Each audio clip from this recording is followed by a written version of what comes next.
आणखीन एक महत्त्वाची बातमी समोर येते। एसआयटी फॉरेन्सिकचं पथक पुन्हा खराच्या ओकस प्रॉपर्टीच्या या ऑफिसमध्ये पोहोचलेलं आहे। सलग तिसऱ्या दिवशी ही तपासणी केली जाते। उद्या खराची कोठडी संपणार आहे, त्यामुळे तपासाला वेग आलेला आहे। एसआयटी आणि फॉरेन्सिकचं पथक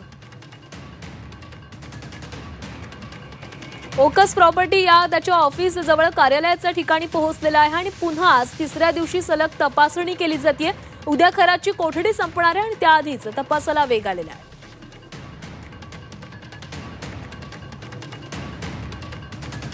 तर एसआयटी आणि फॉरेक्सचं पथक हे या खराच्या कार्यालयाच्या ठिकाणी पोहोचलेलं आहे। ओकस प्रॉपर्टीचं ऑफिस ज्या ठिकाणी होतं त्या ठिकाणी ते पोहोचले आणि सलग तिसऱ्या दिवशी त्याची तपासणी केली जाते।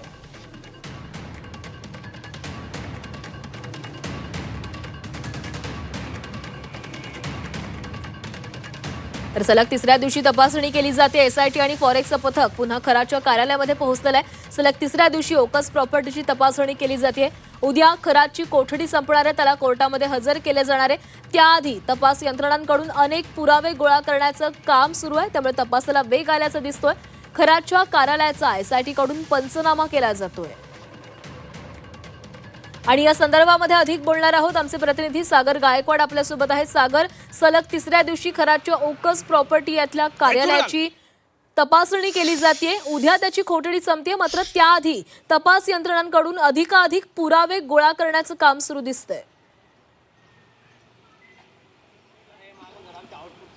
नक्कीच इथे जर बघितलं तर काही वेळापूर्वीच ओकस प्रॉपर्टी जिथे अशोक खरातचा काळा कारनामा समोर आलेला होता आणि ह्याच ठिकाणी त्याने सगळ्या ज्या विक्टीम आहेत, ज्या महिलांवरती अत्याचार केलेले आहेत, ह्याच ठिकाणी केलेले होते आणि आता सध्या एसआयटीचं पथक तिसऱ्या दिवशी देखील या कार्यालयामध्ये आल्याचं पाहायला मिळतंय। खरं तर अशोक खरात हा ह्याच ऑफिसमध्ये ह्या ठिकाणी जर बघितलं अशोक खरातचे 2 पार्ट केलेले आहे, ऑफिसमध्ये केलेले आहेत। यामध्ये वेटिंग रूम आणि दुसऱ्या बाजूला अशोक खरात स्वतः बसून अनेक लोकांना भविष्यवाणी सांगायचं काम करायचं आणि आता जर बघितलं तर एक विक्टीम देखील इथे आलेले आहे आणि स्पॉट पंचनामा ई पंचनामा जो आहे तो सध्या आता या ठिकाणी सुरू आहे। ह्यामध्ये जर बघितलं तर तब्बल 10 गुन्हे जे आहेत ते अशोक खरातवरती दाखल झालेले आहे। काल देखील 2 गुन्हे जे आहेत ते दाखल झालेले आहेत। तिथे जर बघितलं तर आता सध्या गेल्या 20 ते 25 मिनिटांपासून या ठिकाणी पंचनामा सुरू आहे। स्वतः फिर्यादी देखील ह्या पंचनाम्यासाठी दाखल झालेल्याच आपल्याला पाहायला मिळतं आहे। अजून किती वेळ पंचनामा चालेल याबाबत अजून कुठलीही माहिती मिळाली नाही आहे, मात्र सध्या आता या ओकस प्रॉपर्टीच्या इथे हे एसआयटीचं पथक जे आहे ते पोहोचलेलं आहे आणि इथे आता सध्या तपास सुरू आहे। सागर, सध्या आपल्या मागे तुमच्या मागे दिसते एक मोबाईल फॉरेन्सिक व्हॅन देखील त्या ठिकाणी आलेला आहे। कशा पद्धतीने त्या ठिकाणी हा तपास पूर्णपणे केला जातोय?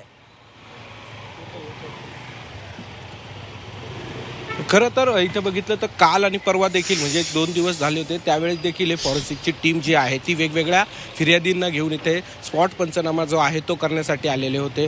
यात ज्या महिलांबरोबर अत्याचार झालेला होता त्या महिला देखील ह्या ठिकाणी येऊन त्यांच्याबरोबर झालेली जी घटना आहे त्या स्पॉट जे आहेत ते या ठिकाणी सांगण्यासाठी आणि फिंगरप्रिंट जे आहेत ते घेण्यासाठी इथे खरं तर दाखल झाल्याचं आपल्याला पाहायला मिळत होतं। आज देखील त्याच पद्धतीने ही देखील मोबाईल फॉरेन्सिक व्हॅन जी आहे ती इथं दाखल झालेले आहे। एसआयटीचं जे पथक आहे ते देखील या ठिकाणी दाखल झालेलं आहे आणि सध्या या ऑफिसचं जर बघितलं तर अशोक खरातच्या या ऑफिसचं शेड अर्धबंद केलेलं आहे आणि मध्ये स्पॉट पंचनामा सुरू झालेला आहे आणि ह्या जी विक्टीम आहेत, ज्या महिलेबरोबर ह्या सगळ्या गोष्टी घडलेल्या होत्या त्या महिलेकडून ह्या सगळ्या गोष्टीची माहिती जी आहे ती आता पथकाकडून घेताना आपल्याला पाहायला मिळत आहे। खरं तर हा जो अशोक खरात आहे ह्याच्यामुळे अनेक महिलांवरती त्यांनी अत्याचार केलेले होते, अनेक व्हिडिओ समोर आलेले होते आणि ह्या सगळ्या व्हिडिओ जे आहेत ते ह्याच कार्यालयातून आलेले होते आणि सध्या या ऑफिसमध्ये सध्या आता स्पॉट पंचनामा सुरू झालेला आहे आणि या स्पॉट्समध्ये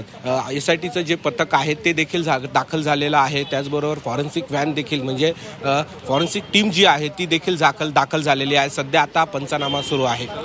नक्कीच सागर, धन्यवाद दिलेल्या सविस्तर माहितीसाठी। तर सध्या एसआयटीचं आणि फॉरेन्सिकचं पथक या ठिकाणी दाखल झालेलं आहे आणि उद्या कोठडी संपणार आहे, त्याच्या आधी जे पुरावे आपल्या हाती लागतात ते गोळा करण्याचं सध्या काम सुरू दिसतंय। धन्यवाद दिलेल्या माहितीसाठी।